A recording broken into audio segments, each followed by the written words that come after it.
છોટાઉદેપુર જિલ્લામાં ભંગોરિયાના મેળાનો રંગારંગ પ્રારંભ। આદિવાસી સંસ્કૃતિ ઝળહળી।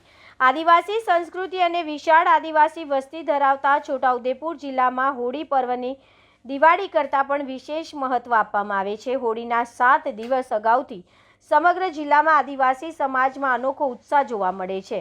આ તહેવારની પરંપરામાં ભંગોરિયાના મેળાનું વિશેષ સ્થાન છે, જે આદિવાસી જીવનશૈલી અને સંસ્કૃતિનું અભિન્ન અંગ માનવામાં આવે છે। જ્યાં સાપ્તાહિક હાટ ભરાય છે, ત્યાં હોળી પૂર્વે વિશેષ મેળાનું આયોજન કરવામાં આવે છે, જેને ગ્રામજનો ભંગોરિયાનો મેળો તરીકે ઓળખે છે।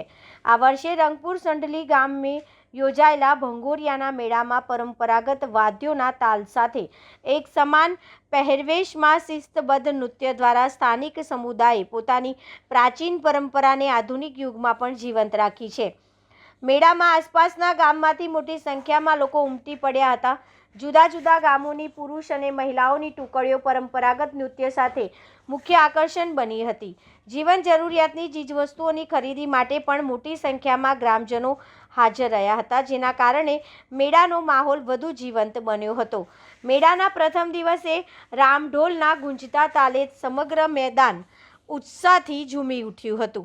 સ્થાનિક ટુકડીઓએ પરંપરાગત નૃત્ય પ્રસ્તુત કરી મેળાને રંગારંગ બનાવી દીધો હતો। આ પ્રસંગે જસુભાઈ રાઠવા પણ હાજર રહ્યા હતા અને તેમને પરંપરાગત નૃત્યનો આનંદ માણી આદિવાસી સંસ્કૃતિને પ્રોત્સાહન આપ્યું હતું।